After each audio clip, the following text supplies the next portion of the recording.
আপনারা কি আযান দেওয়ার সাথে সাথে আসেন? খুতবা দেওয়ার সময় আসেন?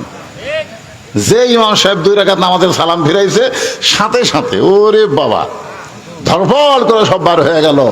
কার স্যান্ডেল কুটি লাগতে পারলো। বার হওয়ার সময় একটা দোয়া আছে, আল্লাহুম্মা ইন্নী আসআলুকা মিন ফাদলিক। এই দোয়াটা পড়ারও সময় নাই। মনে করো বোম মারছে, মনে হয় মসজিদের মধ্যে কেউ যেন একটা বোম মারছে, আর ওই বোম থেকে বাঁচার জন্য ধরফল করে দৌড় মারতেছে। এগুলো নামাজ? এইগুলো নামাজ সম্পর্কে আল্লাহ বলেছেন ফাওয়াইলুল লিল মুসাল্লিন। এরা মুসল্লি নামক শয়তান। এরা নিজেরা তো নামাজ পড়বে না, যারা নামাজ আসে 20 রাকাত তারাবির মধ্যে ঢুইকা যে ব্যক্তি 8 রাকাত নামাজ পড়ে চলে যায় ও মুসল্লি না হলো মুসল্লি নামক শয়তান। ধরে কোন কথা ঠিক কিনা?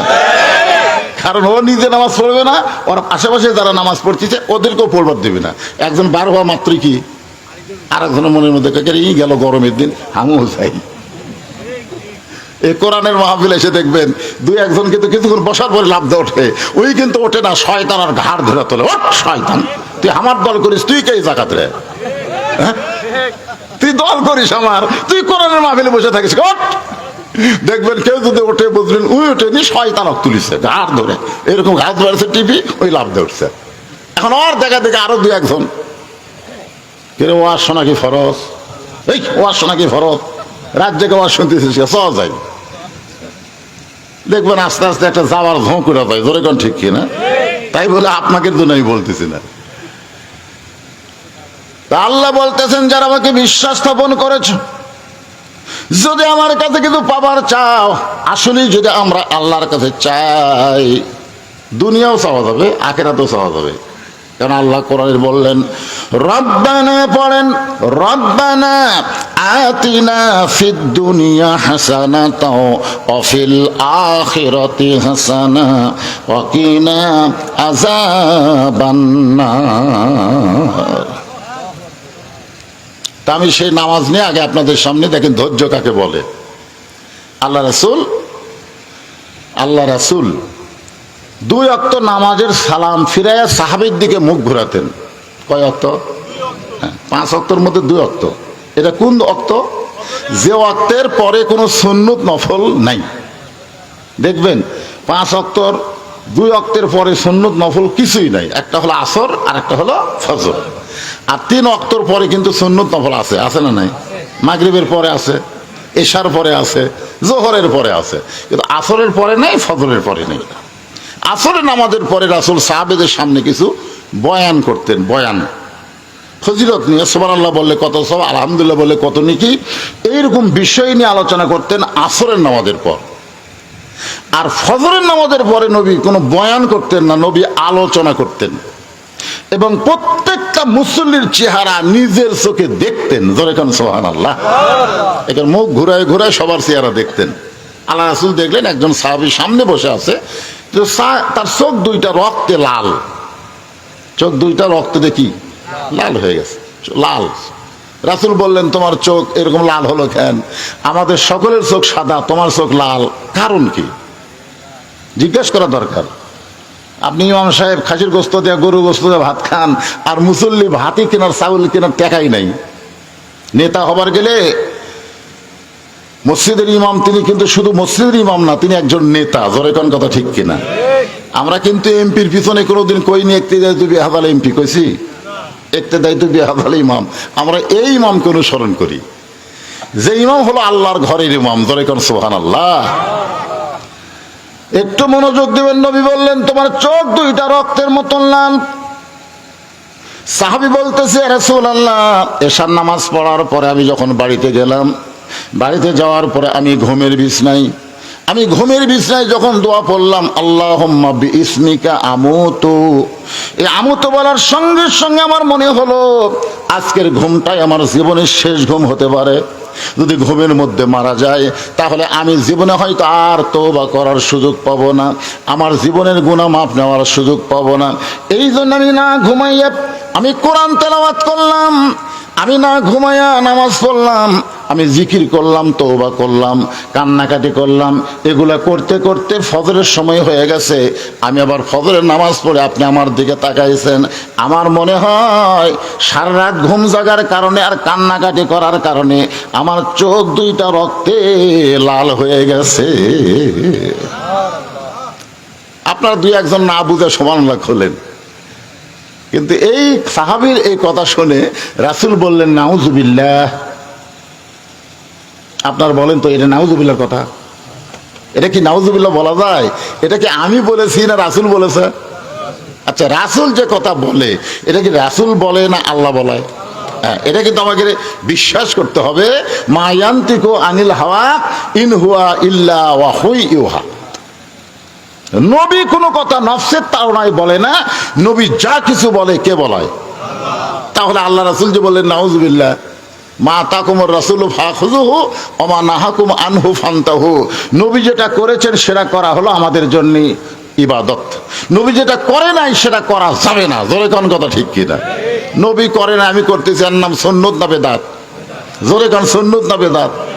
আজকে বাংলাদেশের মুসলমান সুন্নতের চাইতে বেদাত বেশি। আল্লাহ রাসূল করছেন, এটা একটু খেয়াল করেন।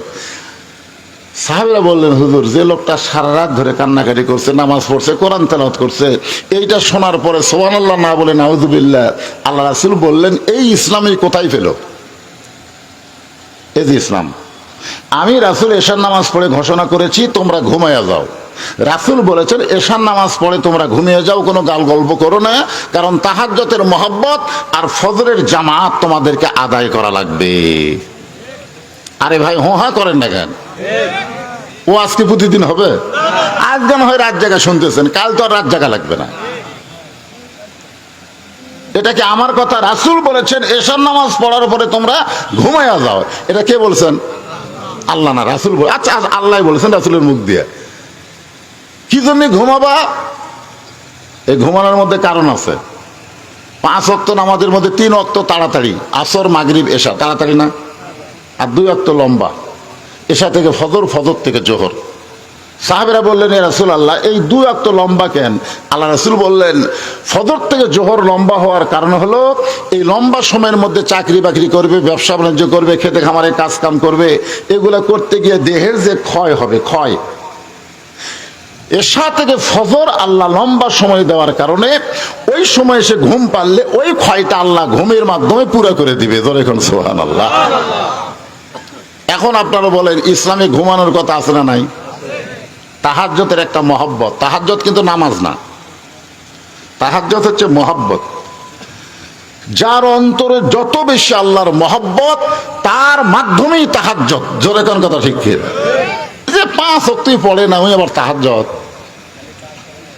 যারা তাহাজ্জুদের নামাজ পড়ে আপনার বলেন তো তারা জীবনে কোনোদিন 5 ওয়াক্ত বাদ দেয়? এ কথা কর না কেন? 5 ওয়াক্ত যারা আদায় করে তারা এক সময় আল্লাহর মহব্বতে তাহাজ্জুদ ধরে। কার মহব্বতে? তাহাজ্জুদ কিন্তু ইবাদত না, মহব্বত। হ্যাঁ, এখন আপনাদের কাছে আমার প্রশ্ন হলো মহব্বত আর ইবাদত এই দুইটার মধ্যে তফাৎ কি? ইবাদত হচ্ছে ইবাদতের বিনিময়ে মানুষ জান্নাত চায়। নামাজের বিনিময়ে, রোজার বিনিময়ে, জিকিরের বিনিময়ে মানুষ কি চায়? জান্নাত চায়।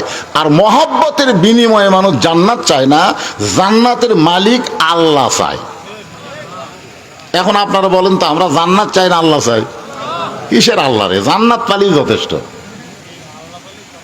না না, এটা তো মুখে মুখে বলতেছেন, অন্তর দেখি বলেন আল্লাহুম্মা ইন্না নাসআলুকাল জান্নাতা নাউযু বিকা মিনান নার।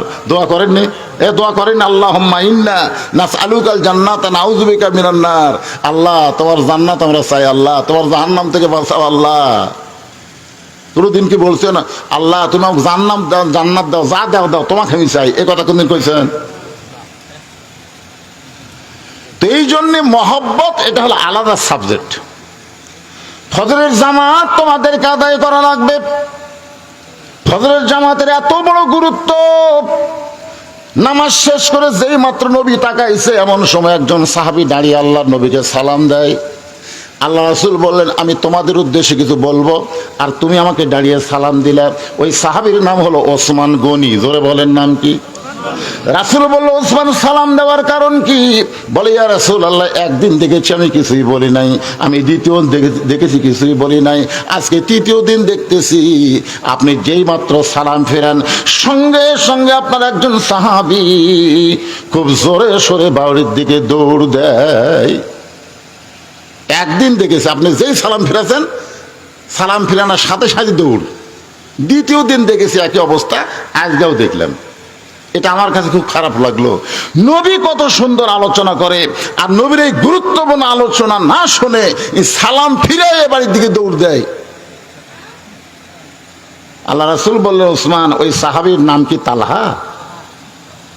ওসমান চুম করছে, কে রে? বলছে, এই সাহাবীর নাম কি তালহা?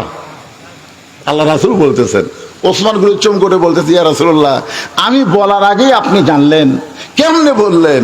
রাসূল বলেন, আল্লাহ পাক আমাকে জানাইছে। জোরে কোন সুবহানাল্লাহ। কিন্তু আল্লাহ আমাকে যা জানাইছে, আমি যদি তোমাদেরকে এখন তা জানাই, বরং তোমাদেরকে আমি রাসূল আল্লাহর পক্ষ থেকে তদন্তের মাধ্যমে জানাবার চাই। জোরে কোন সুবহানাল্লাহ। সাহাবীদের নিয়ে রাসূল তালহার দরজাত গেলেন। সমস্ত সাহাবীদের নিয়ে রাসূল তালহার দরজাত গিয়ে সালাম দিলেন, আসসালামু আলাইকুম ইয়া আহলাল বাইত। এই বাড়ির উপরে আল্লাহ রহমত বরকতের দরজা খুলে দাও। জোরে কর সুবহানাল্লাহ। আল্লাহ রাসূল সালাম দেওয়ার পরে বললেন, তালহা।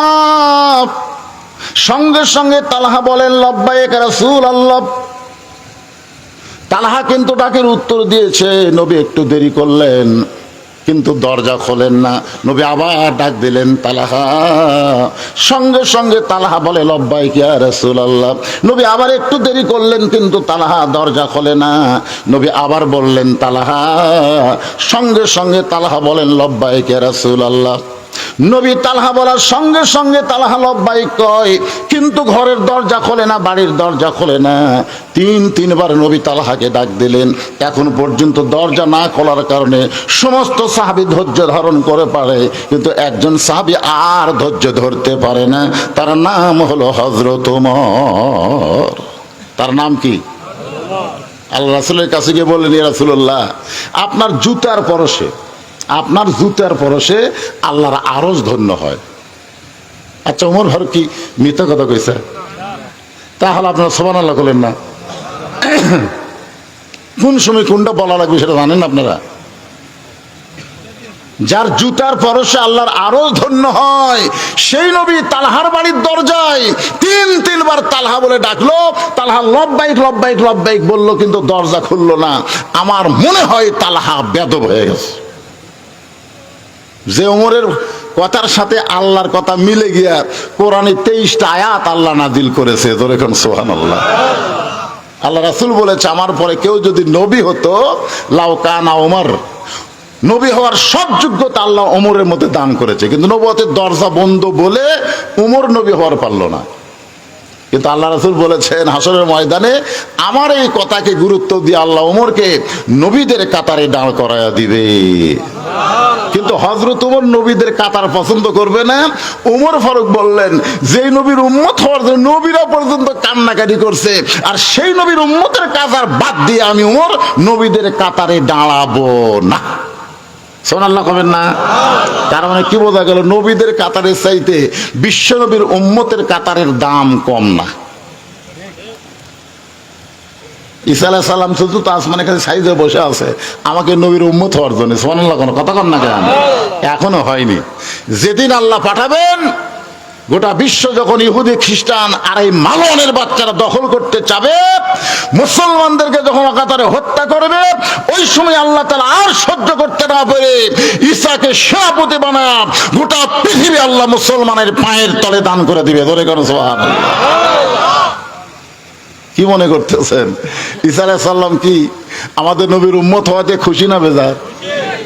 বলবে, আল্লাহ নবী হয়ে যত খুশি হয় নাই, বিশ্বের উম্মত হতে পেরে এর চাইতে কোটি কোটি গুণ খুশি। এই জন্য সবাই একটা আমার সঙ্গে বলেন, নবী না হয়ে দুনিয়ার, না হয়ে ফেরেশতা আল্লাহর, হয়েছি উম্মত আপনার, তার তরে শুকুর। এরা একটা ধ্যানের উপর বলে দিলেন, তার তরে শুকুর হাজার। 1 কেজি গোস্তের দাম এখন 1000 পাগলা। এটা যে সময় 1000 বার কথা, সেই সময় 1000 টাকার উপর মানুষ হিসাবই জানত না। আপনারা কি খবর চান? আজ থেকে 50 বছর আগে মানুষ কোটি টাকা বলছে। আমি ছোটবেলায় দেখছি আমার দাদি আমাকে বলতো আমার কাছে 3 কোটি টাকা আছে। 3 কোটি মানে 20-র উপর হিসাব জানে না। 300 টাকা না, 3 কোটি। 3 কোটি 60 টাকা মানে আমার দাদি জীবনে 100 টাকা দেখেনি। 20 1 টাকা 1 টাকা করে 1 কোটি, 2 টাকা আবার 1 টাকা 1 কোটি, 3 কোটি টাকা। ও রে বাবা, সাথে পারে গে 3 কোটি। আর এখন 3 কোটি থাকলেও মানুষ কিছু মনে করে না। ধরে কথা ঠিক না? যখন 3 কোটি টাকার গুরুত্ব ছিল সেই সময় মানুষ বলছে 1000 বার। আর বর্তমানে 1000-এর কোনো খাওয়াই নাই। ধরে কোন কথা ঠিক? খাওয়া আছে? এই জন্য বলতে হবে তার তরে শুকুর কোটি কোটি বার। বিশ্ব নবীর উম্মত হিসাবে আল্লাহ আমাদের কবুল করলেন। একটু মনোযোগ দিবেন। ওমর ফারুক বলে, রাসূলুল্লাহ নিশ্চয় তালহা বেয়াদব হয়ে গেছে। সঙ্গে সঙ্গে রাসূল বলেন, ওমর মনের ইচ্ছায় কোনো কথা বলা যাবে না। তালহা বেয়াদব না আদব এটা তদন্ত করার পরে আমাদের বলতে হবে। সুবহানাল্লাহ, সুবহানাল্লাহ। দেখছেন ওমর মনের তাগিদে, মনের ইচ্ছায় কোনো কথা বলা যাবে না। আদব না বেয়াদব এটা তদন্ত করার পরে বলা লাগবে। আপনি বলেন তো ওমর ফারুক আর কোনো কথা বলবে নাকি? কারণ প্রত্যেকটা সাহাবী নবীকে এমন ভাবে গ্রহণ করেছে। আল্লাহ যেমন বলেছেন, কুল হে রাসূল আপনি বলেন, ইন কুনতুম তুহিব্বুনাল্লাহ ফাত্তাবিউনি, কেউ যদি আল্লাহকে পাওয়ার চায় আপনি নবীকে পুরোপুরি ইত্তেবা না করা পর্যন্ত আল্লাহ পাওয়া যাবে? পাওয়া যাবে? তাহলে আমরা নবীকে ঠিক মতো অনুসরণই করি না, নবীর সুন্নত মানি না, আর আল্লাহ আল্লাহ করি। এত সোজা। ওই তেল তেলা চেহারা নিয়ে যতই আল্লাহ আল্লাহ করেন আল্লাহ কবুল করবে না, কারণ নবীর সুন্নত আর চেহারার মধ্যেই নাই। একজন আমাকে বলবে, হুজুর আপনি কি কবার চান? আমার নাই দাড়ি নাই, আমার নাই টুপি নাই, তারপরে মানুষ খারাপ। হুজুর টুপি দাড়ি এগুলো মানুষকে দেখানোর জন্য, হুজুর আমার ভিতরে ইমান ভালো। আমি বললাম, ভাই তোমাকে একটা দৃষ্টান্ত দেই, দেখো তো তুমি মানো। বলে কি দৃষ্টান্ত? বোতলের মধ্যে আছে মধু। বোতলের মধ্যে কি? কিন্তু বাহিরে একটা সাদা কাগজ লেবেল দিয়া তার উপরে লাল কালি দিয়ে লেখছে বিষ। এখন তুমি যে মধু আছে কিন্তু বাহিরে সাইনবোর্ড আছে বিষ, তুমি কি ভিতরে মধু মনে করে খাবা? না হুজুর, বিষ দেখলে কি আর মধু কেউ খায়? আমি বললাম, তোর চেহারা হলো বিষের মতন, আর তোর মধ্যে মধু আছে, এইটা যতই কর। কারণ মানুষ লেভেল দেখাই চিনে। জোরে কোন কথা ঠিক না? লেভেল বাহিরে যদি তোর বিষের মতন হয়, তোর কে টেস্ট করবি রে? আস্তাইনু বিসসবরি ওয়াসসালাহ ইন্নাল্লাহা মা'আস সাবিরিন। ওমর ফারুক চমকে উঠলেন। রাগীব মানুষ যদি থাকি হয়তো আবার কোনো বেয়াদবি হতে পারে। মনের মধ্যে শুধু কল্পনা। 3 বার নবী ডাকলো, বাড়ির মধ্য থেকে লব্বাইক ইয়া রাসূলুল্লাহ বলল, আর এখন পর্যন্ত দরজা খোলে না। এই তালহার বাড়ির মধ্যে এমন কি মধু, এই মধুটা আমাকে নিজের চোখে পরখ করাই লাগবে। সমস্ত সাহাবী যখন নবীর কাছে দাঁড়ায় আছে, এমন সময় হযরত ওমর চোরের মতন চুপি চুপি ওই তালহার বাড়ির চারিধার ঘোরা শুরু করলেন। হঠাৎ প্রাচীরের ফাটল দিয়ে দেখতে পায় বাড়ির মধ্যে ছোট্ট একটা বাচ্চাকে খুঁটির সঙ্গে রশি দিয়ে বেঁধে রাখছে, আর ওই বাচ্চাটা শুধু বাবা বাবা বলে কাঁদতেছে। গরু ছাগলকে যেরকম বেঁধে রাখে, ওই বাচ্চাটার 2টা হাত একটা খুঁটির সঙ্গে 2টা পা বেঁধে রাখছে। বাচ্চাটা শুধু বাবা বাবা বলে কাঁদতেছে। ওমর ফারুক এই দৃশ্য দেখার পর আর সহ্য করতে পারে না।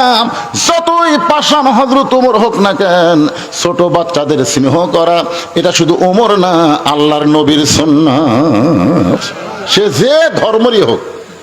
আপনি মনে করছেন যে খালি মুসলমানের না, হিন্দুকেরও বাচ্চা যদি ছোট হয় তাদেরকে স্নেহ করার কথা আছে না নাই? একইদের মাঠে রাসূল নামাজ পড়তে যাচ্ছেন, যাওয়ার সময় দেখে ইহুদির বাচ্চা ধুলাত গড়াগড়ি দিয়ে কাঁদতেছে, ইহুদির বাচ্চা। নবী কিন্তু নামাজ পড়াবার যাচ্ছেন, ইমাম সাহেব, এখন বাচ্চা কান্দে রাস্তায়। নবী ধুলা মাখা বাচ্চাটারে কোলে নিয়ে তার মাথার পাগড়ি দিয়ে বাচ্চার দেহ পরিষ্কার করতেছে। সাহাবেরা বললো, হুজুর তো আমাকে সন্তান না, ঈদের দিনে আমাকে সন্তান রাস্তায় কানবি? মনে হয় মদিনার কোন ইহুদির বাচ্চা। রাসূল বললেন, কুল্লু মাউলুদিন ইউলিদু আলাল ফিতরাহ, প্রত্যেকটা সন্তান শিশু বাচ্চারা মুসলমান ইমানদার, জোরে কোন সুবহানাল্লাহ।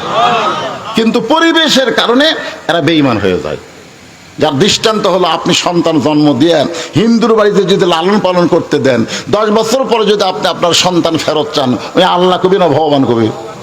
আর হিন্দু যদি জন্ম দিয়ে মুসলমানের বাড়িতে লালন পালন করতে দেয়, 10 বছর পরে হিন্দু যদি তার সন্তানকে ফেরত চায়, ওই কি ভগবান কবি না আল্লাহ কবি? কারণ কি? জন্ম দিলেই মুসলমান হিন্দু হয় না, হিন্দু মুসলমান হয় পরিবেশের কারণে। জোরে কোন কথা ঠিক কিনা?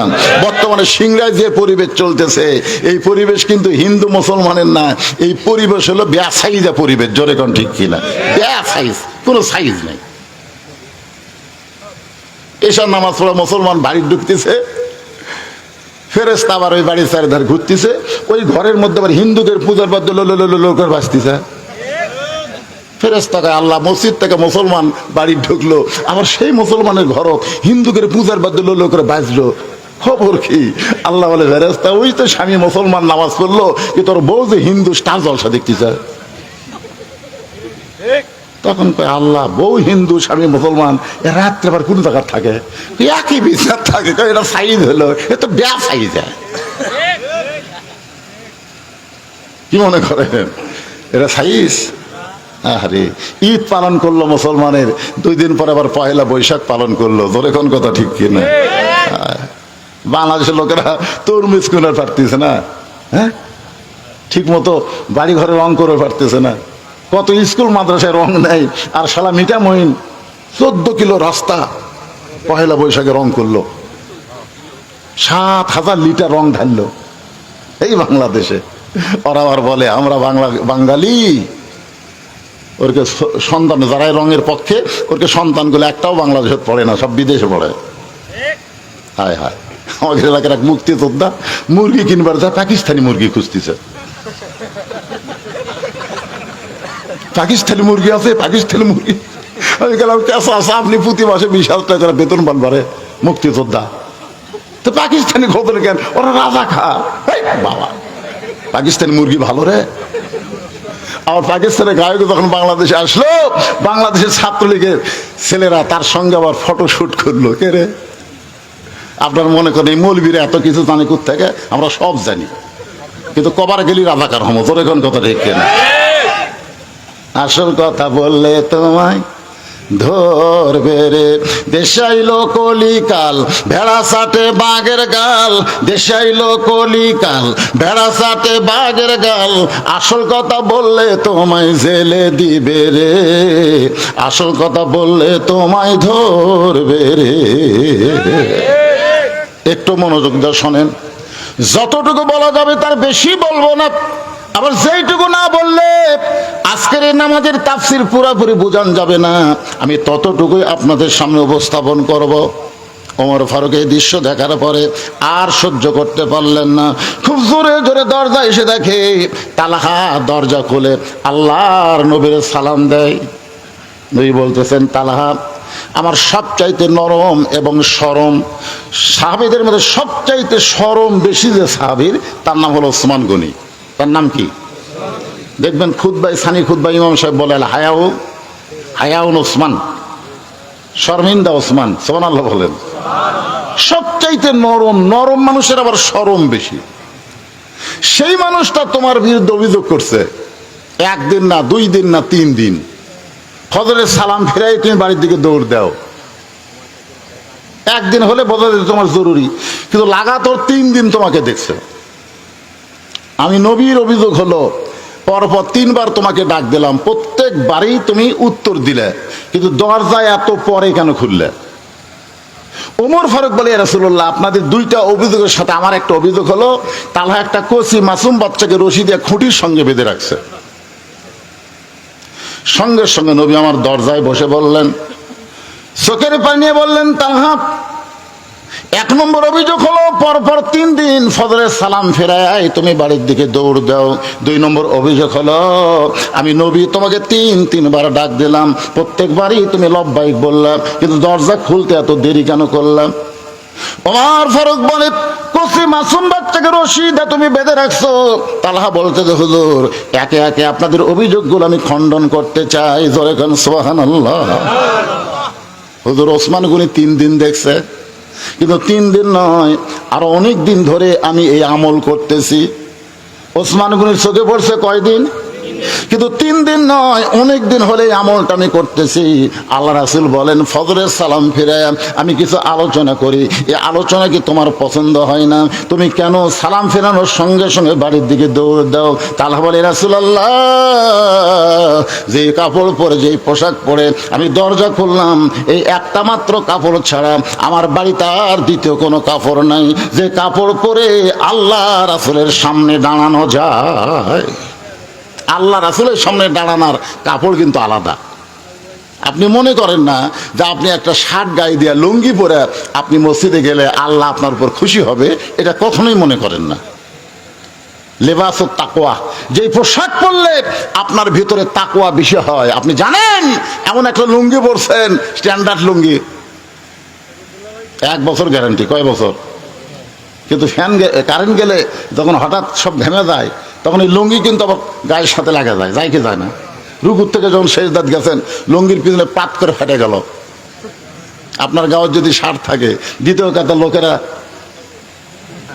এই কথা কর না কেন? রুকুর থেকে সেজদাত গেছেন, লুঙ্গি ফেটে গেছে, গাঁও তাদের শার্ট। এখন এই 2 নম্বর কাতারের লোকেরা কি নামাজ আছে? খাওয়া পরিবর্তন হয়ে গেছে। আর যদি আপনার পাঞ্জাবি থাকে, কথা কর না কেন, যদি পাঞ্জাবি থাকে, ফাটে গেলেও দেখার কোনো বুদ্ধি নেই, শব্দ হবে, দেখা যাবে না। এখন কোন পোশাক পরবেন? হ্যাঁ, এমন একটা স্কিন ফ্যান পরে নামাজ পড়ার গেছে। আমি তো গতবার দেখলাম ওই যে জার্সি গাউত দেয়া, আর্জেন্টিনার জার্সি গাউত দেয়া শালা নামাজ পড়ে গেছে রে। আমি বলে, খেরে বা তুই জার্সি খুলে আসতে পারিস না? হুজুর, মেসিরে খুব মহব্বত হয়। পাগলা মেসি মহব্বত করে আল্লাহর ঘরের মধ্যে ঢুকলু নবীর উম্মত হবার পারবে না। মহব্বত করতে হলে হাসান হোসেনকে মহব্বত করা লাগবে। জোরে কোন কথা, ঠিক কি না? সাইদুস শাবাবে আহলেল জান্নাহ হাসান হোসেন, জান্নাতি যুবকদের সর্দার হবে হাসান হোসেন। তো হাসান হোসেনকে মহব্বত না করে মেসি নেইমারকে মহব্বত করো। লেবাসুত তাকওয়া, এমন একটা পোশাক, যেই পোশাক পরে আল্লাহ নবীর সামনে দাঁড়ানো যায়। ইয়া রাসূলুল্লাহ, এই একটি মাত্র কাপড় ছাড়া আমার বাড়িতে দ্বিতীয় কোনো কাপড় নাই, যে কাপড় পরে আল্লাহ নবীর সামনে দাঁড়ানো যায়। ওগো আল্লাহর নবী, আমি ফজরের নামাজ আদায় করার পরে যদি দেরি করি, তাহলে আমার বউটার ফজরের নামাজ কাজা হবে। আমি মাটির একটা গর্ত করেছি, এই গর্তের ভিতরে আমার বউটাকে নামাই দেওয়া যেমন তেমন কাপড় আমার বউয়ের পরনে, যে কাপড়টা ছিল আমার বিবির পরনে, ওই কাপড় পরে নামাজ হবে না। কি হবে না? কাপড় পরে নামাজ হবে না। আমার বিবির নামাজটা যেন কাজা না হয়, এই জন্য খুব দ্রুত গতিতে বাড়িতে এসে আমি যেমন তেমন কাপড় পরে গর্তের মধ্যে ছিলাম, আর এই পোশাক পরে, যেই পোশাক পরে আমি দরজা খুলে দিলাম, এই কাপড় পরে আমার বউটা নামাজের মধ্যে সামিল ছিল। ওগো আল্লাহর নবী, আপনি যখন নামাজ পড়ে এসে দরজায় তালহা তালহা বলে ডাকতেছেন, আপনার প্রত্যেক কথাই আমি শুনতে পাচ্ছি। শোনার সঙ্গে সঙ্গে লব্বাইক বলা আমার জন্য ফরজ হয়ে গেছে, কিন্তু আমি বের হয়ে দরজা খুলতে পারি না। আমার পরনে এমন একটা কাপড়, এই কাপড় পরে দরজা খুলতে পারি না, আবার আমার বউকেও বলতে পারি না নামাজ বাদ দে। আমার বিবি এমন ভাবে আল্লাহর ইবাদতের মধ্যে শামিল ছিল, আমি যেন বুঝতেছিলাম আমার বউটা আল্লাহর মহব্বতে নিজের অস্তিত্ব বিলীন করেছে। ইবাদত মানে কি? সাহাবেরা বললেন, হুজুর, মা হুয়াল ইবাদাহ, ইবাদা অর্থ কি? রাসূল বললেন, আনতা আবুদুল্লাহ কান্নাকা তারাহু ফাইন লাম তাকুন তারাহু ফাইন্নাহু ইয়ারাকা। বিশ্বাস করতে হবে তুমি ইবাদতের মধ্যে যখন সামিল হইছো, ইবাদতের মালিক আল্লাহ দেখতে পাবে। সুবহানাল্লাহ কোন না কেন? কাক দেখবে? আল্লাহ দেখতে পাবে। আনতাবুদুল্লাহ কাআন্নাকা তারা, আল্লাহ দেখা যাবে। ফাইল্লাম তাকুন তারাহু, যদি তোমার আল্লাহ দেখা সম্ভব না হয়, আল্লাহ তোমাকে দেখতেছে এই বিশ্বাস তোমার কলিজার মধ্যে চলে আসবে। জোরে কোন সুবহানাল্লাহ। এখন আপনারা বলেন মসজিদে গেলে আল্লাহকে আমাদের দেখবার পাই? কথা কয় না। মসজিদ কার ঘর বানায়? এই যে আপনার টাকা পয়সা দিয়ে ঘর বানিয়ে দিচ্ছেন, তাক হুজুর এখানে এই গ্রামের সিংড়া সোহাগ পাড়ায় আল্লাহর কিছু ছিল না, আমার চাচা এই 10 শতক আল্লাহ দান করছে, আর আমরা টাকা পয়সা দিয়ে আল্লাহ ঘর বানিয়ে দিয়েছি। হুজুর আর চাচা 10 শতক দান করতে আমরা কই না অমুক ব্যক্তি আল্লাহ 10 শতক জায়গা দান করলো, আমরা কিন্তু তামিন আমিন করে ফেরত তামিন কয় না, আল্লাহ দান করলো, আল্লাহ সবাক দেয়, আর ই আবার আল্লাহ দিল কি? ফেরেশতাকে আল্লাহ দেশের নাম কি? যেই দেশ আর চাচা তোমাকে জায়গা দেয়, এরা টাকাতে ঘর বানিয়ে দেয়, এই দেশের নাম কি? আল্লাহ বলো ওই দেশের নাম হলো বাংলাদেশ রে, ওই দেশে আমি আল্লাহর চাইতে গরিব কেউ নেই। কি ঠিক আছে? সবই ঠিক। কামালউদ্দিন জাফরি হুজুর বলল যে বক্তারা মাহফিলে গিয়ে যদি বলে ঠিক, শ্রোতারা বলে ঠিক, ওই বক্তার ওয়াজ শোনা জায়েজ নাই। কারণ যে বক্তা শ্রোতাদের কাছ থেকে জানবার চাই ঠিক, তো তুই কি করে টাকা লিয়াচ্ছ? শ্রোতারাই যদি সব জানে তো তোর আসার দরকার কি? কি ঠিক? হাই রে ঠিক। যে বক্তা যখন যেটা কয় সেটাই তাহিরি সাহেব যা কয় ঠিক ঠিক, আমির হামজা যা কয় ঠিক, মামুন হক ঠিক, তো সবই ঠিক। ব্যাঠিকটাকে মন খারাপ করতেছে আইসি, কিন্তু এই যে আপনাকে দ্বিতীয় বক্তারও 1 ঘন্টা আগে, তারও 1 ঘন্টা আগে আপনাকে এখানে আমি আইসি। আমার তুলে দিবেন রাত 10টায় 12টা পর্যন্ত টানা ওয়াজ হবে, 2 ঘন্টা ওয়াজ করে মনোজাত কর্ম, সমস্যা আছে? ফজরের নামাজ জামাতে পড়বো, তুলেই দিলেন 11টার পরে। এখন ওয়াজ শুরু না করতেই 12:30 বেজে গেছে, তো এখন কি করবো? হোবার মায়ের ওয়াজ করলে হবে? ঘুম ভাঙ্গা ওয়াজ শুনে লাগবে। তো মাঝে মাঝে একটু চুটকি চাটকি না মারলে তো আপনাকে ঘুম ভাঙবি না। রাগ করা লাভ নাই বাদান, আমি সেই বক্তা 2টার সময় তুলে দিল ফজর পর্যন্ত ওয়াজ করার বক্তা। আবার 10টা থেকে 12টা পর্যন্ত ওয়াজ করি, আবার মাগরিব থেকে ওয়াজ করি। জোরে কোন ঠিক কিনা? জোহর থেকে করে আগামীকাল আমার দিনের বেলা আছে 5 বিবি, জোহর থেকে আসর দিনের বেলা, আবার রাত্রে আমার আক্কেলপুর আছে, পরের দিন আবার দিনের বেলা আছে গাবতলি, রাত্রে আছে সারাকান্দি। দিনও তো মারি, রাত্রেও মারি, সন্ধ্যাও মারি, শেষ রাত্রেও মারি, সব জায়গাত মারার বক্তা হলো এটা না। যখন আপনারা দেখতেছেন ঘুম ধরে গেছে, ঘুম না ভাঙ্গা ওয়াজ করা যাবে? হ্যাঁ, এই জন্য রাগ করে লাভ নাই, তুলেই দিয়েছেন দেরি করে। এখন উঠেই যদি বলে আল্লাহুম্মা আমিন, আমি কি ঢাকার থেকে যাচ্ছি? কাল থেকে সমালোচনা শুরু করবে, কয়েকদিন আগে হুন্ডালে ওয়াজ করলো সেই বক্তা, এখন ওর মোশন হলো। হঠাৎ ঢাকার থেকে যারা আসবি ওরা ঘড়ি দেখে 8 ঘন্টা ওয়াজ করে আল্লাহুম্মা আমিন করবি, আমি তো তা পারতেছি না ভাই রে, দেখাই দা। আস্তাইনু, যুবকেরা মনোযোগ দিয়ে শুনবা, আস্তাইনু বিসসবরি ওয়াসসালাহ ইন্নাল্লাহা মা'আস সাবিরিন। আল্লাহু আকবার। আল্লাহর কাছে যদি আমরা পাবার চাই, মাধ্যম হলো 2টা, একটা হলো ধৈর্য আর একটা হলো নামাজ। আল্লাহ কোরআনে বলেন কাদ আফলাহা মান তাযাক্কা ওয়া যাকারা ইসমা রাব্বিহি ফাসাল্লা। কেউ যদি সাইকেলের পেডেল মারতে মারতে সাইকেল যখন খুব গতি হয়ে গেছে, হঠাৎ সাইকেলের পেডেল বন্ধ করছে, আপনারা বলেন সাইকেল কি বন্ধ হবে? কেন বন্ধ হবে না?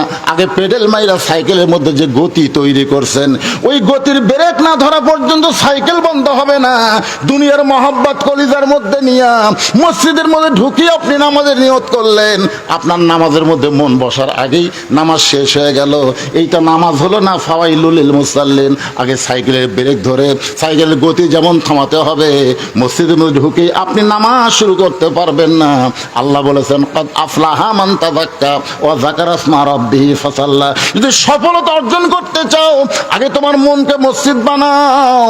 মসজিদের মধ্যে শুধু দেহ ঢুকলে হবে না, মসজিদের মধ্যে আপনার মনকে ঢুকাইতে হবে। আর মসজিদ আর মনের মাধ্যমে আপনি কাবার মোতাওয়াজ্জা হবেন। কাবার যখন মোতাওয়াজ্জা হতে পারবেন, কাবা বাইতুল মামুর, বাইতুল মামুর আল্লাহর আরশ পর্যন্ত বান্দার নেটওয়ার্ক ক্লিয়ার হয়ে যাবে। এই নেটওয়ার্ক যখন ক্লিয়ার হয়ে যাবে তখন বান্দা আল্লাহর মধ্যে নিজের অস্তিত্ব বিলীন করে দিবে। আনতা আবুদুল্লাহ কাআন্নাকা তারা। যদি এইটা সম্ভব না হয়, আল্লাহ যে আমাকে দেখতেছে এই ব্যাপারে সন্দেহ আছে নাকি? আছে? তা আপনি 4 হাতে গামছা গাওয়াত দেয়া মসজিদে আসতেছেন, চাচাকে বললাম কে চাচা 4 হাতে গামছা গাওয়াত দিয়ে মসজিদে আসতেছেন, গরম পড়তে পারে, পাঞ্জাবি গাওয়াত দিতে ইরিবিরি লাগে। পাঞ্জাবি গাওয়াত দিতে কি লাগে? ইরিবিরি, মানে কেমন যেন লাগে। গামছা গায়ের ওর ফেলে ওই জোহরের নামাজ পড়বে আসতেছে। আমি বললাম চাচা তাহলে গামছা গাওয়াত দেয়, তো ফতুয়া দে, তুই ফতুয়া দিয়ে নামাজ হবি না দে। এই জন্যই তো সরকার তোর দেবার না রে। আমি গামছা গাওয়াত দিলাম, তোর বাজলো কোন জায়গা? আচ্ছা আমি কি বাজার কথা বলছি? আমি বললাম চাচা এই গামছা গাওয়াত দিয়ে আপনি জামাইয়ের বাড়ি যাওয়ার পারবেন? আমার চাচা বলতেছে তুই কি মনে করিস আমার পাঞ্জাবি নাই? এই বছরই 5টা পাঞ্জাবি আমি বানাছি আর 5টা জামাইরা দিছে। 10টা পাঞ্জাবি এই বছরের। এতগুলো পাঞ্জাবি থাকতে কেউ গামছা গাওয়াত দিয়ে জামাইয়ের বাড়ি যায়? আমি বললাম চাচা জামাইয়ের বাড়ির গামছা গাওয়াত দিয়ে যাওয়ার পারবেন না, জামাই দেখবে, আপনার শরম লাগে। তার আল্লাহর ঘরের মধ্যে আপনি গামছা গাওয়াত দিয়ে ঢুকতেছেন, আল্লাহ দেখবি না? তখন মানে হামনি বুঝলো আল্লাহ দেখবে আর ভাই। রাতের বেলা ভোট মারে, দিনের যা কয় আমি একলাই 100টা মারছি। ভাই কি ভাব মারলু রে? দরজা জানলা বন্ধ করে মারছি, কেউ দেখেনি। আল্লাহ দেখবার পায়? কতক্ষণ পায়? তোমার 2 কান্দে 2 মোহরি লেখিতেছেন ডায়েরি, দলিল দেখে রায় দিবে, টাকা পয়সার নাই কারবার। সবাই বলেন আছেন আমার মুক্তার, আছেন আমার ব্যারিস্টার, শেষ বিচারের হাইকোর্টেতে তিনি আমায় করবেন পার। আমি পাপী তিনি জামিনদার, মনের ঘরে তালা দিয়া। এই যুবকেরা মন বোঝো, এখন আবার গান বাড়াইছে। একজন মানুষ হইয়া তুমি কয়জনকে বিলাও মন, মুখে তোমার ভালোবাসা অন্তর কয়লার মতন। এখনকার দেখিস পুচ্ছি পুচ্ছি বাচ্চারা গান গাচ্ছে, ভাইরাল। দেহ থাকবে মসজিদে, মন থাকবে ব্যবসায়, মন থাকবে বাড়িতে। একজন মানুষ হয়ে কয় জায়গাত রাখো মন? হ্যাঁ হবি নামাজ হবে? হাদিস আছে বিস্তারিত, হুজুরি কলব ব্যতীত করছেন কালো নামাজ তোর হবে না। তবে কেন গাও জুয়ারি মানুষকে দেখো নামাজ পড়ি, ও তোমার সিদ্ধ বীজে সুফসল ফলবে না। আজও কেন আল্লাহর নামাজ ধরতে পারলা না? তালহা বলে রাসূলুল্লাহ আমার বউটা নামাজের মধ্যে যখন শামিল, আপনি আমাকে তালহা তালহা বলে ডাকতেছেন, আমি শুনতে পাই, কিন্তু এমন একটা কাপড় আমার পরনে, আমি দরজা খুলতে বড় শরম পাই। নামাজ শেষ হওয়ার পরে আমার বউকে হেঁচকা টান দিয়া গর্তের মধ্যে নামায় দিছি, আর বইয়ের পরনের কাপড়টা আমি পরে আপনার জন্য দরজা খুলেছি। এই কারণেই দরজা খুলতে আমার দেরি হয়ে যায়। ওসমান গনি দৌড়ে গিয়ে বলে তালহা তালহা রে, আমি না বুঝে নবীর কাছে তোমার ব্যাপারে অভিযোগ করছি। ভাই তুমি যে এইরকম বিপদে, এইরকম পরিবেশে, এইরকম অভাবের মধ্যে থাকার পরও আল্লাহর নামাজ বাদ দেও না, তাও আবার ফজর নামাজ জামাতে আদায় করো। সুবহানাল্লাহ কন না কেন? এই জন্য রাসূল বলেছে 5 ওয়াক্ত নামাজের ব্যাপারে তাও একটু, কিন্তু ফজর আর এশার ব্যাপারে কোনো ছাড়ছুন নাই। কি আমি নবী এশার নামাজ পড়ে যায় বউলিয়া ঘুম পাড়ি, আর তুমি সারা রাত কি কাম করছো? নামাজ পড়ছো, কোরআন শরীফ পড়ছো, তওবা তাসির করে চোখ দুইটা রক্তের মতো লাল করে দিছো। এই নতুন ইসলাম তুমি কোথায় পেলে? আমি নবী বইয়ের গলা ধরে শুয়ে থাকি, আর তোমার বউ, আমার বউ এক সময় করলো, কে গো নামাজ তো এশার পড়ে আসলে, আবার এসে কি শুরু করলে, আসো আমার কাছে। তখন না, যদি মরে যাই।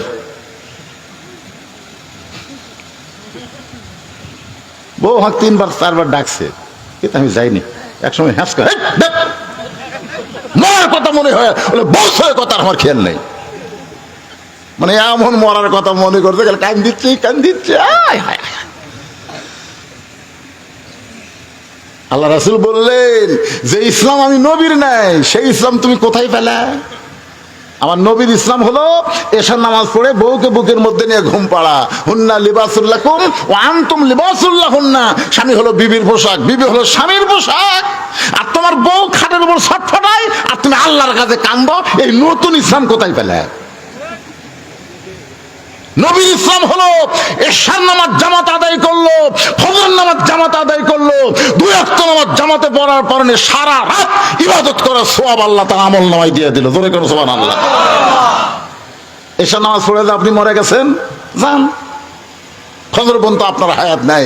আপনি কবরে যাই দেখেন আপনার অবস্থা কি হয়। মুনকির না খেসে বলতেছে মান রব্বুকা, তোমার রবকে। নামাজ খাড়ায় বলতেছি আর কি মারতেছো?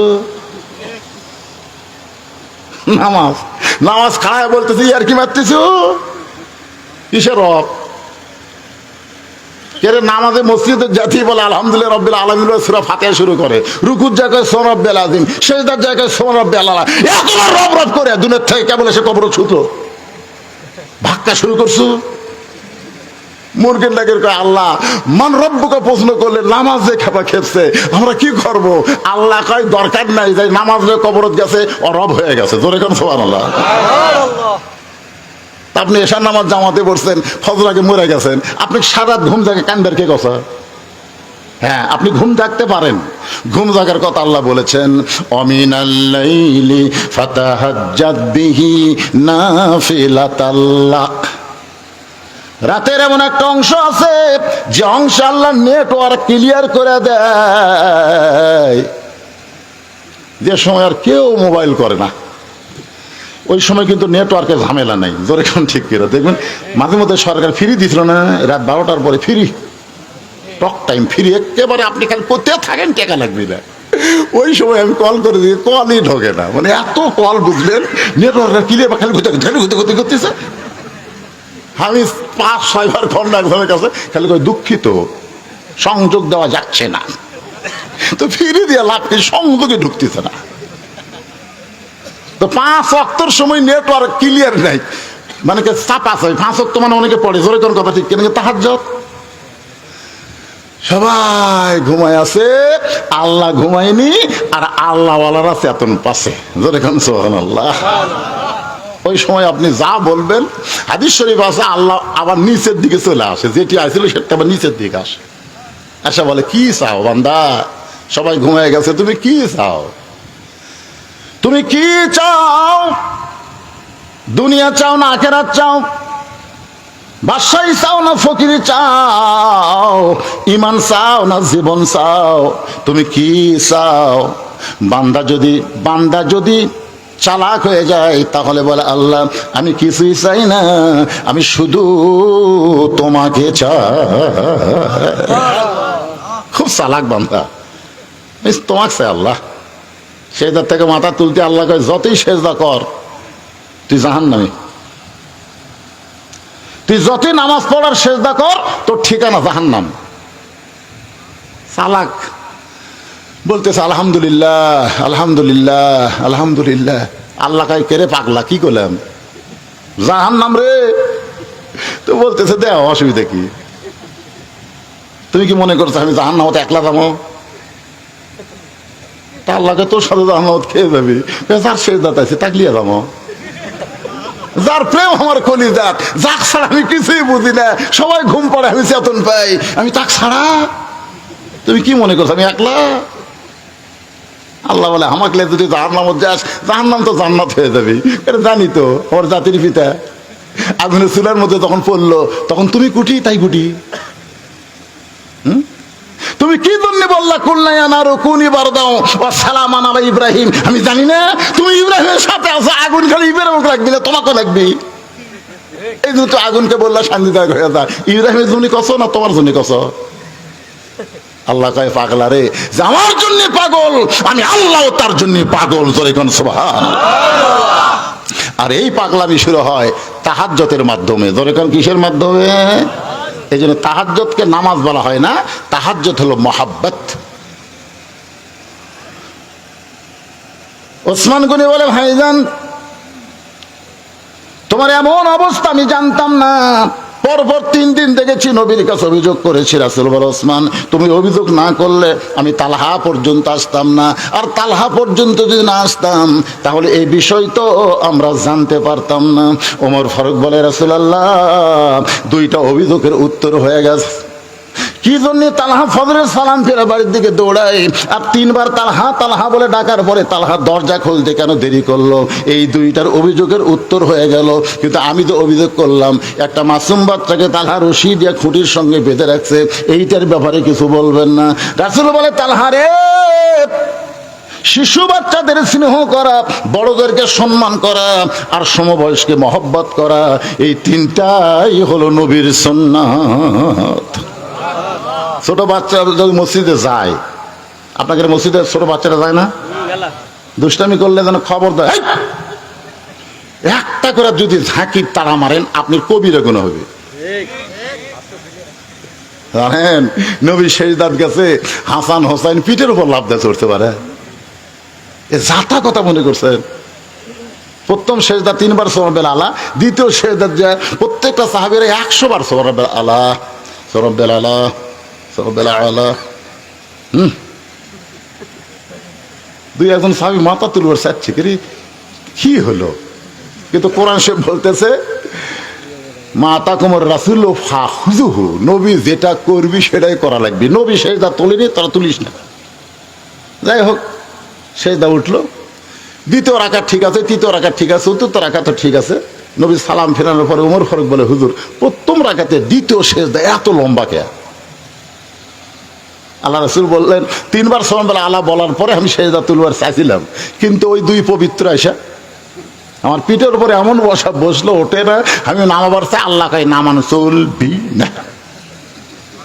যতক্ষণ আপনার পিঠে বসে থাকবে আপনি সেজদার মধ্যেই থাকবেন। ছোট বাচ্চাদের এমন স্নেহের কথা আল্লাহ বলেছে, তোর এখন সুবহানাল্লাহ। কাঁধের উপর চললো, নামান যাবে না। আর মসজিদের মধ্যে এসে আপনি সেজদার সামনে কি জীবনে মসজিদে আসবি? ওই ছোট বাচ্চা এমন ভয় খাওয়া খাবি, মসজিদে তো মুসল্লি নেই, মসজিদে টাকা দাও, আর যাবি না। আমরা মক্কা মদিনা দেখছি ভাই, মক্কা মদিনা যে দেখছি ছোট ছোট বাচ্চারা বল লেগেছে, পারে বল খেলতে একজন বল মারিতে আমার সেটি লেগেছে। আমার বাংলাদেশের একজন আমার ওটি আসছিল, দৌড়ে দেয় তুই জানিস রেখে ওই ওলা বোঝে ওই কোন দেশের ছোট বাচ্চা আরবির কয়, ই আর কিছুই বোঝে না। আমি নামাজ শেষ করে বলে, এই পাগলা, তখন ঝাঁকি মারলে তুই ডাকাত হবো।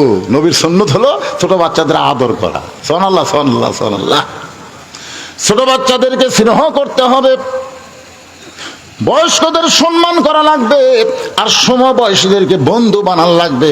তুমি বন্ধু নামাজ পড়ো, তোমার বন্ধু পড়ে না। একজন নামাজ পড়ে আর একজন বেনামাজি, 2জন একসাথে বসে চা খায়। এরকম আছে না? না, দরকার আছে। সমবয়স্ককে মহব্বত দিয়া তাকে আপনার সাইজ করা লাগবে। প্রতিদিন আপনি বলেছেন চলো বন্ধু নামাজে যাই, ওই তুই নামাজ পড়েও যাবে, না পড়েও তাই। তুই নামাজ পড়ার সাথে ভালো হয়েছিস, তাহলে কিভাবে নামাজ আনা যায়? কিভাবে? ডাইরেক্ট বলে যখন হচ্ছে না তখন আপনাকে হিকমত নেওয়া লাগবে। আসরের ফরজ কয়টায়? আসরের নামাজ কয়টায়? 5টায়। আসরের নামাজ কয়টায় হয়? 5টায় হয়। আপনি 4টায় ধরেন, 4টায় যে হাত ধরে বলতেন চলো ভাই যাই, ওই তো এমনি খেপে আছে আপনার উপর, নামাজ পড়বি না। 5টার সময় আসরের নামাজ তুই এখন হাত ধরলো, তার মানে নামাজের জন্য না ভাই, আজকে তোমাকে চা খেলাম চলো। চা খাওয়ার দেয়, বলে পেঁজি দাও, নিমকি দাও, লাড্ডু দাও। বলে এত কেন ভাই? বলে তোকে আজকে 50 টাকা খেলামো, নিয়ত করছি। 50-এ 40 টাকা খাওয়া হতি, আসরে আজান দিছে। হ্যাঁ, আসরে আজান দিলে বলতেছেন ভাইজান নিয়ত করছিলাম 50 টাকা খেলাম রে, কিন্তু এই শালা মুয়াজ্জিনের হুঁশ জ্ঞান নেই, 10 টাকা খাওয়া হলে আজান দে। তুই তো টাইম ছাড়া বোঝে না, মারা দিস আজান। ভাই 10 টাকার খিলান গেল না, তুই খালি বসে থাক, আমি নামাজ 4 রাকাত পড়ে আসাই, আবার 10 টাকা। এই বলে নামাজি যখন মসজিদে যাচ্ছে, বেয়ানামাজি খপ করে হাত ধরে বলতেছে একলা যাবা, আমাকে কবা না? বলে আর আগে তো বহুদিন কইছি, তুমি যে গরম হয়েছে। আরে পাগলা, আগে খালি খালি কসো, আজকে আমার পাশে 40 টাকা খরচ করছে, আরো 10 টাকা করবে। কইয়া দেখো, তুমি কি মনে করছো মানুষ না? তুমি কি মনে করছো আমার বিবেকত কুত্তা পেশাব করছে? এতদিন খালি খালি আমাদের কথা কসো, বলতেই খারাপ লাগছে, শুনতেই খারাপ। আজকে 40 টাকা দিয়ে খিলেছে, আল্লাহর জন্য না হোক, তোমার জন্য কি আমি একক তো নামাজ পড়তে পারবো না? মনে মনে কে আল্লাহ রে, চা খেলে না মহব্বতে মনে হয় কাজ হবি। সুবহানাল্লাহ। ভাইজান এতদিন নামাজের কথা বললি, তুমি যে গরম, আজকে কিন্তু তোমাকে ওযু করা লাগবে। বলে তুমি যদি গোসল করবার কো, আমি রাজি আছি, অসুবিধা নেই। ওযু করার পরে বলে ভাইজান আল্লাহর ঘরে ঢুকতে গেলে নিজের ইচ্ছা মতো ঢোকা চলবে না, ডান পায়ে ঢুকতে হবে। শুধু ডান পায়ে ঢুকলে হবে না, জবান খুলে একটা দোয়া পড়া লাগবে। দোয়া পড়ার পরে মসজিদের বারান্দায় আল্লাহওয়ালা বান্দা এক দৌড়ে সামনে যায়। সামনে গিয়ে বলতেছে আল্লাহ, আল্লাহ আমার দায়িত্ব হলো তোমার বেয়ানামাজিকে মসজিদের মধ্যে হাজির করে দেওয়া, আর তোমার দায়িত্ব হলো হেদায়েত দেওয়া। আমার দায়িত্ব শেষ, তোমার দায়িত্ব শুরু। এখন তুমি কি করবা? তুমি আর আমাকে ধরবার পারবা না যে তুই নামাজি হয়ে বেয়ানামাজির সাথে বন্ধুত্ব করলু কেন? আমি কিন্তু আল্লাহ এর পিছনে 40 টাকা খরচ করছি, খালি খালি লয়। এই মসজিদের বারান্দা চাচ্ছি, এখন তুমি কি করবা? দায়িত্ব কার? আমার দায়িত্ব কি? বান্দার দায়িত্ব হলো দাওয়াত দেওয়া। জোরে কোন কি দেওয়া? কথা কন না কেন? বান্দার দায়িত্ব কি? দাওয়াত দেওয়া। আর আল্লাহর দায়িত্ব হলো হেদায়েত দেওয়া। আমার দায়িত্ব শেষ, তোমার দায়িত্ব শুরু। জাগা মতো মারছে। জোরে কোন কি মতো? আসরের নামাজ শেষ করার পরে সব মুসল্লি বাড়ায়, উই আর বাড়ায় না। আরে ভাই নামাজ শেষ হচ্ছে রে, সবাই গেছে, চল যাই, আরো 10 টাকা খেলাম চা। বেনামাজি কান্দের বলে ভাইজান নামাজের মধ্যে এত শান্তি আগে কোনোদিন বুঝি নাই। নামাজের কথা শুনলেই কানে খারাপ লাগতো ভাই, কিন্তু আজকে নামাজের মধ্যে ঢুকে দেখি নামাজের মতো শান্তি আর কোথাও না।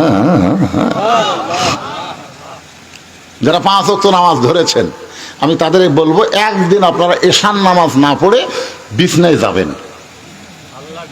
একদিন ভালো লাগবে, মানে যতক্ষণ নামাজ আদায় না করবেন ততক্ষণ আপনি ঘুমাবার পারবেন না। কারণ এমন একটা পরিস্থিতি হবে আপনি নামাজ ছাড়তে চাইলেও নামাজ আপনাকে ছাড়বে না। জোরে কোন কথা ঠিক কিনা? এই জন্যে নামাজ সম্পর্কে বলা হয়েছে আসসালাতু মিরাজুল মুমিনিন। নামাজ হচ্ছে মুমিনদের মেরাজ। নামাজ বান্দাকে আল্লাহর কাছে পৌঁছে দেয়। জোরে কোন সুবহানাল্লাহ। ওয়াসজুদ ওয়াক্তারিব, ওয়াসজুদ ওয়াক্তারিব, সিজদা আল্লাহর নিকটে বান্দাকে পৌঁছে দেয়। অনেকে বলে না বান্দা আল্লাহর নৈকট্য হাসিল করে। নৈকট্য মানে কি? আর আল্লাহর নিকটে বান্দা পৌঁছে যায় সিজদার মাধ্যমে। আর যে ইবাদতের মধ্যে সিজদা থাকে ওই ইবাদতের নাম কি? আরো জোরে কোন। সেই নামাজের মধ্যে ধৈর্য লাগবে, ধৈর্যর নামাজ। এইটা বোঝানোর জন্য বলতেছে, একটু মনোযোগ দিবেন।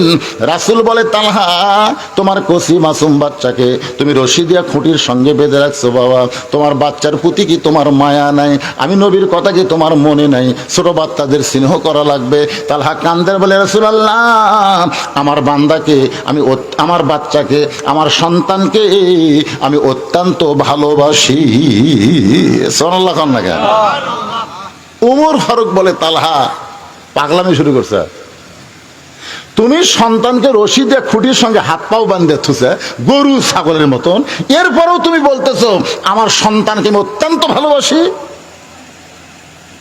আল্লাহ রাসূল বলে ওমর তুমি কথা বন্ধ করো, তুমি কথা বন্ধ করো, দেখি তালহা তার সন্তানকে ভালোবাসে, এটা তার প্রমাণ কি?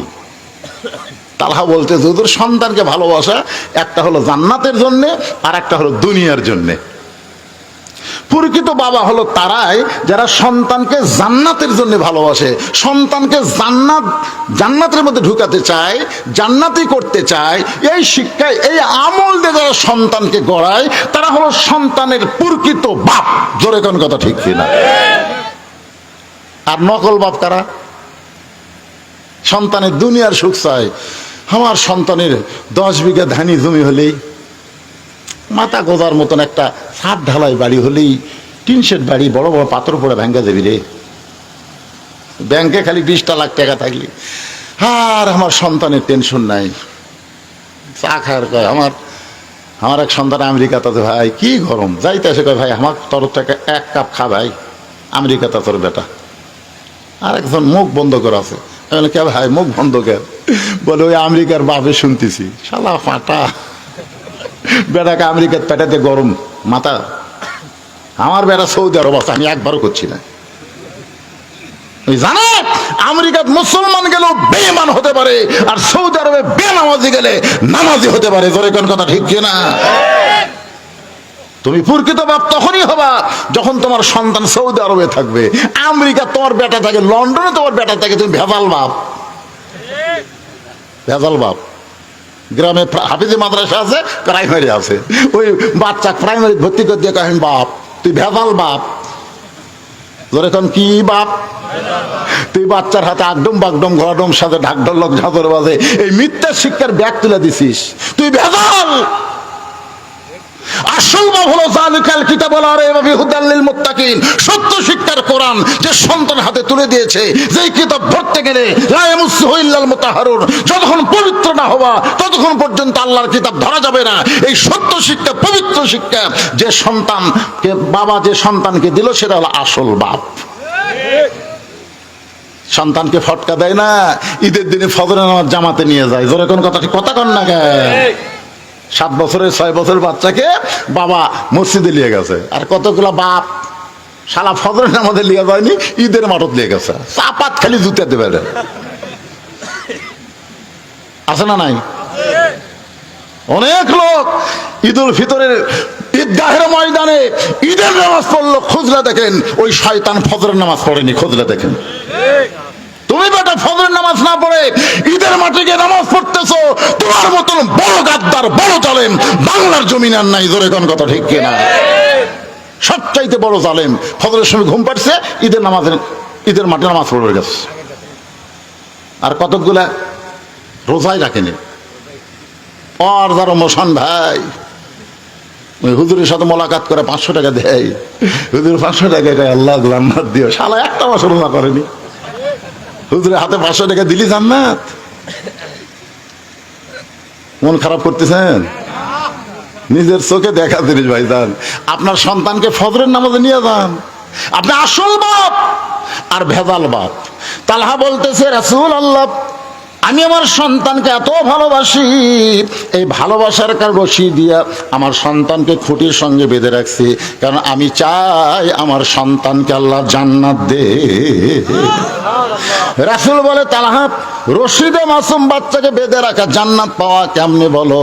তালহা বলে, হুজুর এই যে আমার বাড়ির দরজার সামনে একটা খেজুর গাছ দেখতেছেন, এই খেজুরের গুলো পাক ধরেছে, এখন রাতের বাতাসে ওই গাছের পাকা খেজুরগুলো টপ টপ করে গাছের গোড়ায় পড়ে যায়। এই গাছের মালিক হলো একজন ইহুদি। এই গাছের মালিক কে? ইহুদি। কিন্তু আমার দরজা এই পাকা খেজুরগুলো পড়িছে, আমার বাচ্চার পেটে ক্ষুধা, এখন ক্ষুধার জ্বালায় ঘুম থেকে উঠে ইহুদির গাছের যদি খেজুর খাই, আমি এদিকে ফজরের নামাজ পড়তেছি, আমার ছেলে ইহুদির গাছের খেজুর খাচ্ছে। আমি একজন মুসলমান, আমার সন্তান ইহুদির গাছের খেজুর খাবে, ওই মরে যাক, কিন্তু ইহুদির গাছের খেজুর খাবে, এটা আমি সহ্য করতে পারি না। আমার সন্তান আমার সামনে কোকা কোলা খাবে, আমার সন্তান আমার সামনে স্পিরিট খায়, টাইগার খায়, 7 আপ খায়। আপনিও কিনা দিচ্ছেন, আপনি জানেন এগুলা সব ইহুদির পণ্য। এগুলা খাওয়া মানে মুসলমানের রক্ত খাওয়া। মুসলমানের কি খাওয়া? ইসরায়েলি পণ্য নেওয়া মানে মুসলমানকে গুলি করা। ওরা পানি বিক্রি করে যেই টাকা পায় সমস্ত টাকা মুসলমানকে গুলি করার জন্য ব্যবহার করতেছে। ধরে কোন কথা ঠিক কথা?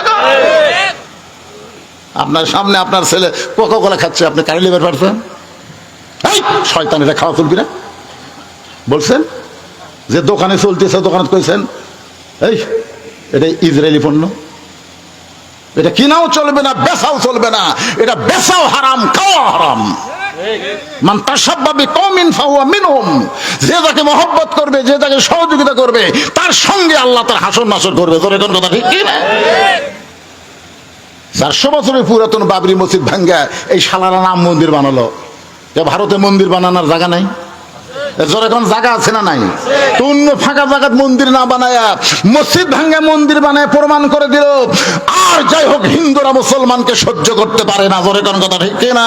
সেই ভারতের স্টার জলসা জি বাংলা মুসলমানের ঘরের মধ্যে চলতে দেওয়া যাবে?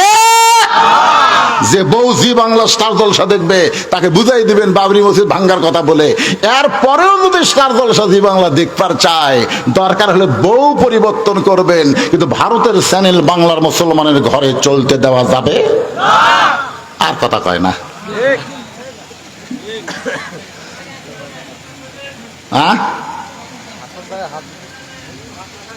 কি হলো? জ্বলতিছে? আমি বাংলাদেশের বহু পুরুষকে বলছি কেমন স্টার জলসা জি বাংলা কেমন, ওরা বলে হুজুরটা মেয়েকের চ্যানেল হুজুর, ওরা আমরা কোনোদিন দেখি না। মানে এমন ভাবে নাটক সেট করছে, একটা মরদ মানুষকে ভালো লাগবে না। মরদ মানুষ তুই দেখবার চাই 2-4 মিনিট দেখে দেখা যাবে না।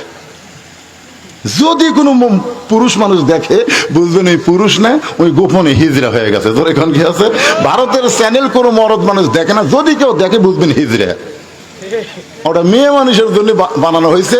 শাশুড়ি বেটার বউয়ের সাথে কি হয় গন্ডগোল হবি, দেওয়ার সাথে ভাবি কি করে প্রেম করবি, এইগুলা বিষয় নিয়ে আর মাঝে মধ্যে সিঁদুর দিয়া লট ঠালিশ করে ঠোঁট পালিশ লাক পালিশ সব করে একেবারে মুসলমানের ঘরের মধ্যে হিন্দুকের পূজার মধ্যে লোলো করে বাজবি। ভারতের কোনো কিছু মুসলমানেরা গ্রহণ করবে না, কারণ ওরা বাবরি মসজিদ ভাঙছে। মসজিদ গোড়া কি করবেন? সেই মসজিদ যদি হিন্দুরা ভাঙ্গা দেয়, মুসলমানের কলজাতে আগুন লাগছে। জোরে কথা কন না কেন? আপনাকে সোহাগ বাড়ির যদি যারা নামাজ পড়ে না, মনে করেন তারা 5 ওয়াক্তই পড়ে না, আপনাদের গ্রামের মসজিদ যদি কেউ ভাঙবার আসে, আপনারা বলেন তো ওই বেনামাজি বসে থাকবে? ওরাই লাঠিলে আগে দেবে। নামাজ নাই না পড়ি হুজুর, কিন্তু মসজিদ আল্লাহর ঘর, আমরা বেঁচে থাকতে মসজিদ কেউ হাত দিবি জীবন থাকতে। তার মানে বোঝা গেল আমাদের বাংলার ছেলেরা বেনামাজি হলেও মসজিদকে নিজের জীবনের চাইতেও বেশি ভালোবাসে। ধরে কোন কথা ঠিক না? আর সেই মসজিদ ভাঙ্গা ওরা রাম মন্দির বানাছে। আর সেই ভারতকে আমরা কলিজার মধ্যে রাখবো? কথা কন না কেন? ভারতকে বয়কট ঘোষণা করতে হবে। ধরে কোন ঠিক? আল্লাহর বান্দার একটু মনোযোগ দেন।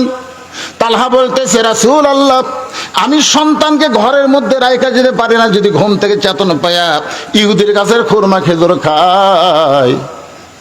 আমি কি করলাম? আমার সন্তানকে আমি কোলে নিলাম, আমার সন্তানকে আমি কোলে নিলাম, কোলে নিয়ে আমি রওনা দিলাম যে আমি আমার সন্তানকে কাছে রাইখে আমি নামাজ পড়বো।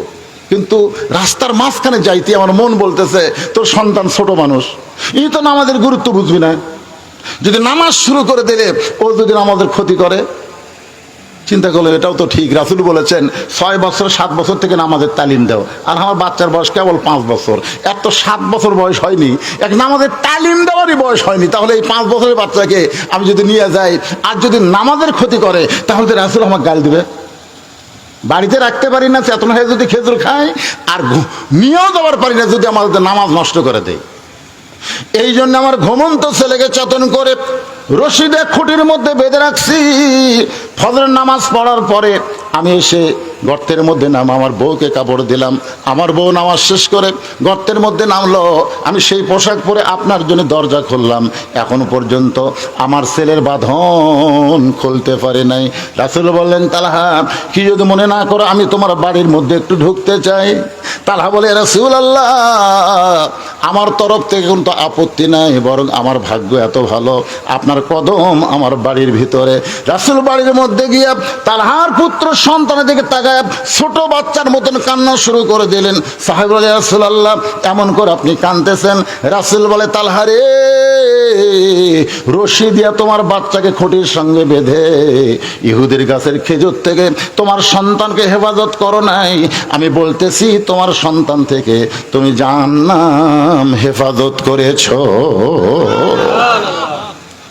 আপনারা এখন বলেন, এত অভাবের ভিতরেও একটা ইহুদির গাছের খুরমা খেজুর যদি মুসলমান না খায়, আস্তাইনু বিসসবরি ওয়াসসালাহ, চাবে কার কাছে? বরকত দেওয়ার মালিককে। বর্তমানে আমরা তো আল্লাহ বাদ দিয়ে অন্য কারোর কাছে হাত পাতানো শিখছি, যার কারণে টাকা থাকলেও বরকত নেই। আছে?